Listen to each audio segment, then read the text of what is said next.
Ja tere õhtust, minu nimi on Timo, kuidas on sinu nimi?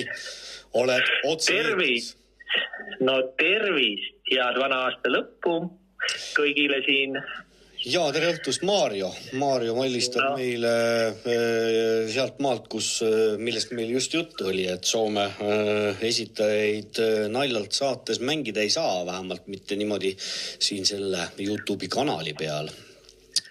No võt, ma vaatan ka, et meil on siin nagu nii-öelda kõvad pealkuulajad ja me oleme ju tõelist poliitilist vägivalda siin nii-öelda kajastame selles rõõmsas ja toredas aastavahetuse lõpusaates.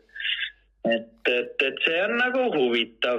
No mis saab olla vägivaldsem kui Saare Aalto lugu Walking in the Air, et pluss veel see taustalugu ka, millest meile rääkis Külliki.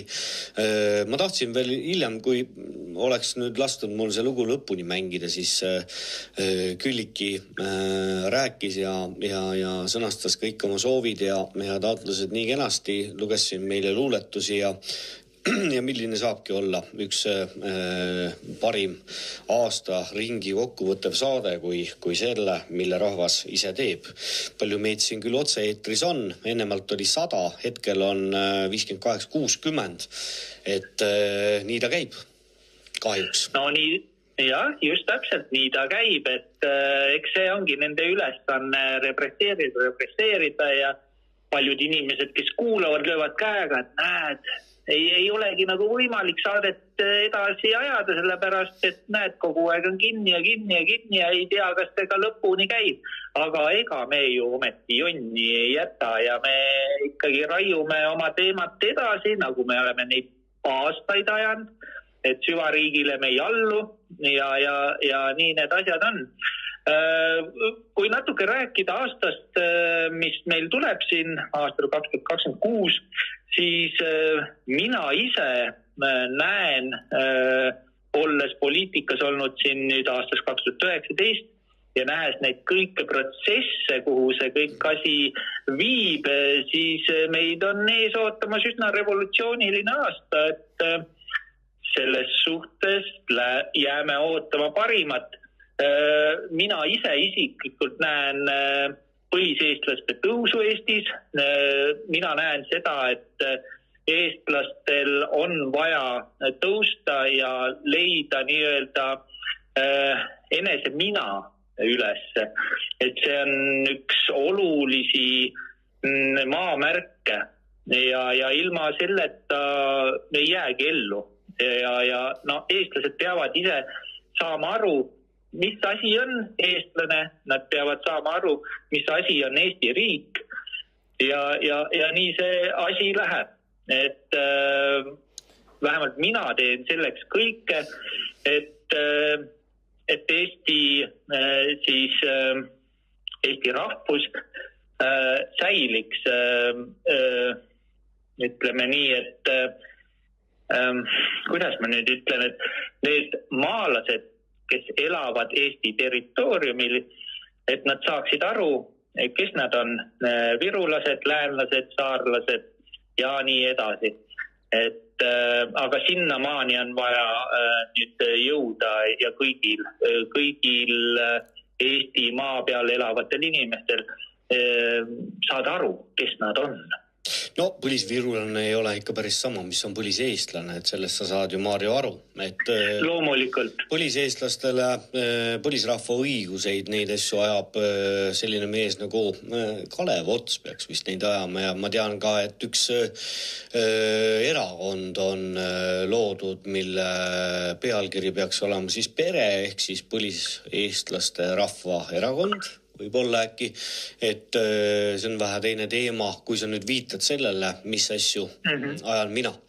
Et need on kaks päris erinevat asja. Ja muidugi selle riigi loomisega on ka selline lugu, et mida aeg edasi, mida enam ma loen, mul on siin üks raamat, Kohanemine ja vastupanu, Toomas Karjahärm ja Väino Sirk on selle raamatu autor, mingi jupi ühest Karjahärmi tööst olen ma lugenud ka Viru Meedia lehel sisse või ette, kuidas see õige öelda oleks, kus ja millest kõigest ma olen hakanud tegema järeldust, et nii nagu täna intellektuaalid võimutsevad, nii nad vähemalt ennast nimetavad või selleks peavad, siis maarahvas suures osas ei teadnud ööd ega mütsi, mis olid intellektuaalide plaanid, tehti maarahvast ehk siis põlisrahvastest eestlane, vorbiti valmis kenasti ja kui oldi saadud eestlaseks,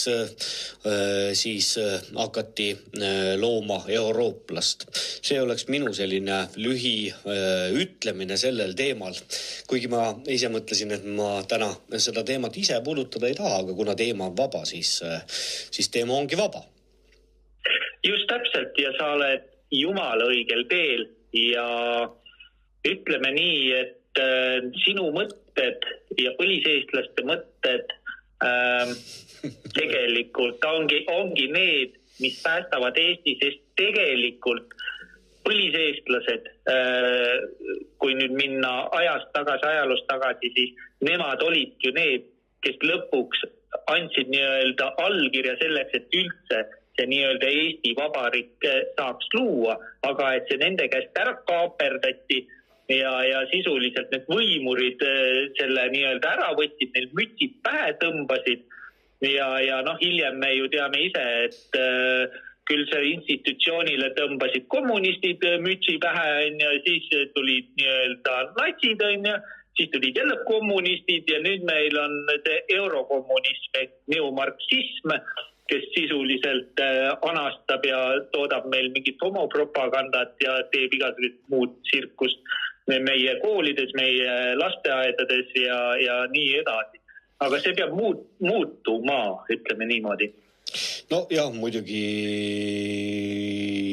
ma tahtsin midagi siia vahele öelda, aga ma vahepeal teen siin märkmeid ja kuulan sind ja nii edasi ja samal ajal mõtted jooksevad oma radapidi, aga nii nende asjadega on. See punkt, kus täna armas Eesti rahvas on, milline on see väljapääs siis arvestades sellega, kuidas meie maad lõhutakse.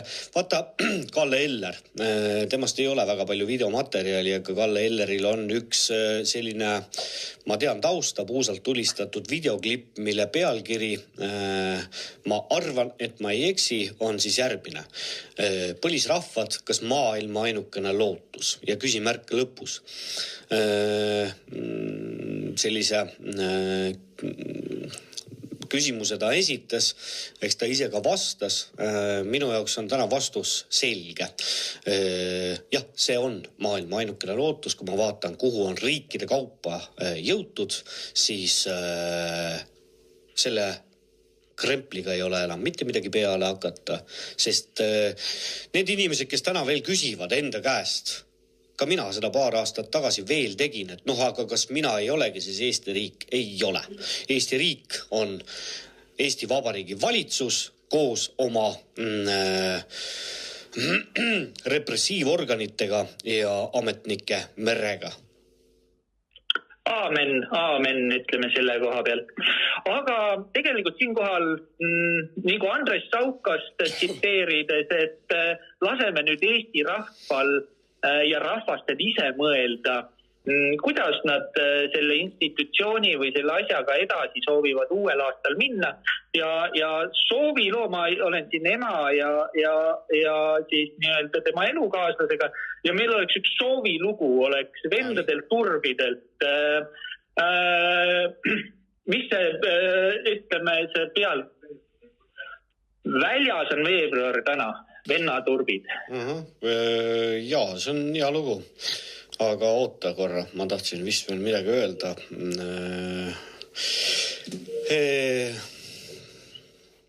Ei tahtnudki midagi öelda, aitäh Maarju, et sa helistasid ja eks me siis suhtleme, ma otsin selle loo üles ja panen mängima. Kuule, aitäh sulle ja võitleme edasi, ka uuel aastal võitleme edasi ja me ei anna alla. Ja, ma tean, mul tuli meelde, mida ma tahtsin öelda. Ütle palun see saate pealkiri ka, mida sa Andres Saukasega koos teed.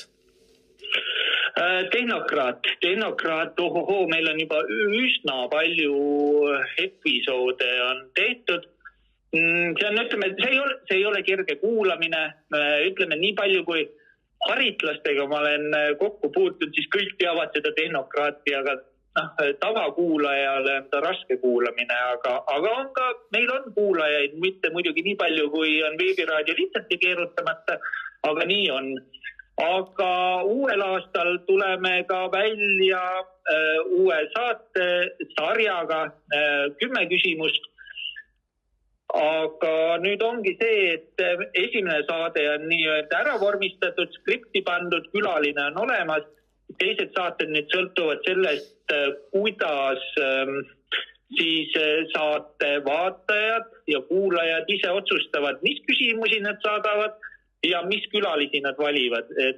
Ja sellest sõltub siis selle saate tihedus ka, kui tihedalt ta välja hakkab tulema. Et kui küsimusi ei tule, külalisi ei tule, siis ei tule ka saateid. Ehk siis kõik on Eesti rahvas kinni, et kuidas nad saateid soovivad näha ja kuulata ja nii lihtne see ongi. Et saate salvestus on 4. jaanuar ja ta, ütleme, YouTube'i ta tuleb siis nädal hiljem. Ehk siis 5. ta tuleb Patreon ja Blu-raybase ja ülejäänud siis nädal tuleb YouTube'i kuulata ja vaadata.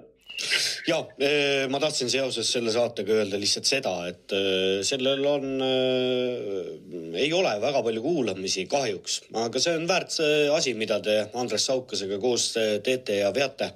Nii et jõudu selle sama saate formaadi jätkamisel. Aitäh sulle, Maarjo, ilusat õhtu jätku teile sinna ja muideks, see sama väljas on veebruar täna, mina ei leidnud Urbide versiooni sellest loost, aga ma leidsin sellise versiooni nagu Aarne ja Meelis bänd ja Katrin. Et ma ei ole seda, ma ei tea, mis kvaliteediga ta on, aga paneme võib-olla siis selle mängima ja teeme nii. Ja nii palju ka teadmiseks, et selle loo helilooja on kes? Ma annan kõigile 5 sekundit aega mõtelda. Kes on selle loo helilooja? Ei tea, 5 sekundit on läbi. Ma tean seda lugu, sellel on väga ilus viis, ehk siis heli, jah. Selle loo helilooja on, kohe ma ütlen seda, trummide põrin.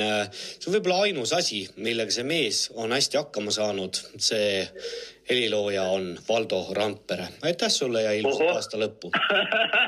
Okei, aitäh. Aga vähemalt midagi. Okei, tšau.